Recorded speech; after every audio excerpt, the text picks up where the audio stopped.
March 6ರಿಂದ ಆರಂಭಗೊಂಡ budget ಅಧಿವೇಶನ ಇಂದು ಅನಿರ್ದಿಷ್ಟಾವಧಿಗೆ ಮುಂದೂಡಿಕೆಯಾಗಿದೆ.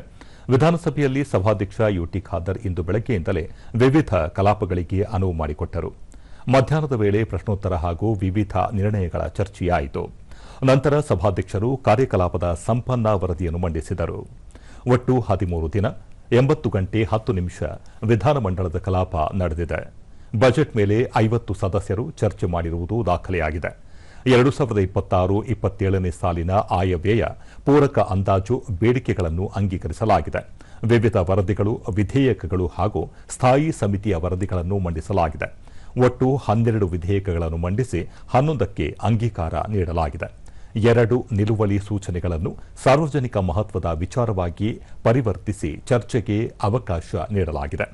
2791 ಪ್ರಶ್ನೆಗಳನ್ನು ಸ್ವೀಕರಿಸಿದ್ದು ಬಹುತೇಕ ಉತ್ತರ ಒದಗಿಸಲಾಗಿದೆ ಎಂದು ಉಪ ಅಧಿವೇಶನದ ಸಂಪನ್ನ ವರದಿಯನ್ನು ಮಂಡಿಸಿದರು. ಬಳಿಕ ಕಲಾಪವನ್ನು ಅನಿರ್ದಿಷ್ಟಾವಧಿಗೆ ಮುಂದೂಡಲಾಯಿತು. 180 ಪ್ರಶ್ನೆಗಳಿಗೆ ಲಿಖಿತ ಮೂಲಕ ಉತ್ತರಿಸುವಂತ 2503 ಪ್ರಶ್ನೆಗಳ ಪೈಕಿ 2254 ಪ್ರಶ್ನೆಗಳಿಗೆ ಉತ್ತರಗಳನ್ನು ಸ್ವೀಕರಿಸಲಾಗಿದೆ. ನಿಯಮ 351 ಅಡಿಯಲ್ಲಿ ಸ್ವೀಕೃತವಾದ 217 ಸೂಚನೆ ಪೈಕಿ 101 ಸೂಚನೆಗಳಿಗೆ ಉತ್ತರಗಳನ್ನು ಸ್ವೀಕರಿಸಲಾಗಿದೆ. ಗಮನ ಸೆಳೆಯುವ 323 ಸೂಚನೆ ಪೈಕಿ 158 ಸೂಚನೆಗಳಿಗೆ ಉತ್ತರಗಳನ್ನು ಸದನದಲ್ಲಿ ಚರ್ಚಿಸಿ ಉತ್ತರ ಒದಗಿಸಲಾಗಿರುತ್ತದೆ. 4 ಹಕ್ಕುಚ್ಯುತಿ ಪ್ರಸ್ತಾವಗಳನ್ನು ಸದನ ಮಂಡಿಸಲಾಗಿದ್ದು, ಈ ಪೈಕಿ 3 ಪ್ರಸ್ತಾವಗಳನ್ನು ತನಿಖೆ, ಪರಿಶೀಲನೆ ಮತ್ತು ವರದಿಗಾಗಿ ಹಕ್ಕು ಬಾಧ್ಯತೆಗಳ ಸಮಿತಿಗೆ ವಹಿಸಲಾಗಿದೆ. ಶೂನ್ಯ ವೇಳೆ ಅಡಿಯಲ್ಲಿ 12 ಸೂಚನೆಗಳನ್ನು ಚರ್ಚಿಸಲಾಗಿದೆ. ಖಾಸಗಿ ಸದಸ್ಯರುಗಳ ಈ ಕೆಳಗಂಡಂತ 2 ನಿರ್ಣಯಗಳನ್ನು ದಿನಾಂಕ 26/3/2026 ಸದನದಲ್ಲಿ ಮಂಡಿಸಲಾಗಿರುತ್ತದೆ. ಕರಾವಳಿಯ ಅಭಿವೃದ್ಧಿ ಹಿತದೃಷ್ಟಿಯಿಂದ ವಿಶಿಷ್ಟ ಅಧಿಕಾರವುಳ್ಳ ನೂತನ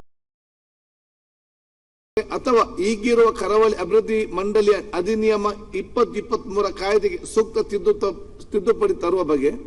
2ನೇದು, ಕಿತ್ತೂರು ಕರ್ನಾಟಕದ ಸಮಗ್ರ ಅಭಿವೃದ್ಧಿಯ ಹಿತದೃಷ್ಟಿಯಿಂದ ಕಿತ್ತೂರು ಕರ್ನಾಟಕ ಅಭಿವೃದ್ಧಿ ಮಂಡಳಿಯನ್ನು ರಚಿಸಿ ಕನಿಷ್ಠ 5,000 ಕೋಟಿಗಳ ಅನುದಾನ ಮೀಸಲಿಡುವ ಬಗ್ಗೆ.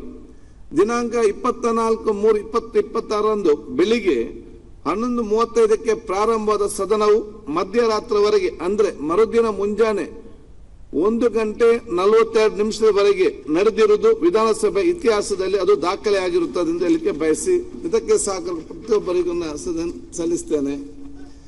ಸದನ ನಡೆಸಲು ಸಹಕರಿಸಿದ ಸಭಾ ನಾಯಕರಾದ ಮಾನ್ಯ ಮುಖ್ಯಮಂತ್ರಿಯವರಿಗೆ, ಉಪಮುಖ್ಯಮಂತ್ರಿಯವರಿಗೆ, ಸಚಿವ ಸಂಪುಟ ಸದಸ್ಯರಿಗೆ, ಉಪ ಸಭಾಧ್ಯಕ್ಷರಿಗೆ, ಸರ್ಕಾರಿ ಮುಖ್ಯ ಸಚೇತಕರಿಗೆ, ವಿರೋಧ ಪಕ್ಷದ ನಾಯಕರಿಗೆ, ವಿರೋಧ ಪಕ್ಷದ ಮುಖ್ಯ ಸಚೇತಕರಿಗೆ, ಎಲ್ಲ ಮಾನ್ಯ ಸದಸ್ಯರುಗಳಿಗೆ, ಮಾಧ್ಯಮ ಪ್ರತಿನಿಧಿಗಳಿಗೆ, ಇಲಾಖೆಯ ಮುಖ್ಯಸ್ಥರಿಗೆ, ಅಧಿಕಾರಿಗಳಿಗೆ, ಸಿಬ್ಬಂದಿ ವರ್ಗದವರಿಗೆ, ವಿಧಾನಸಭೆಯ ಸಚಿವಾಲಯದ ಅಧಿಕಾರಿ ಹಾಗೂ ಸಿಬ್ಬಂದಿ ವರ್ಗದವರಿಗೆ ಕೃತಜ್ಞತೆ ಸಲ್ಲಿಸುತ್ತೇನೆ.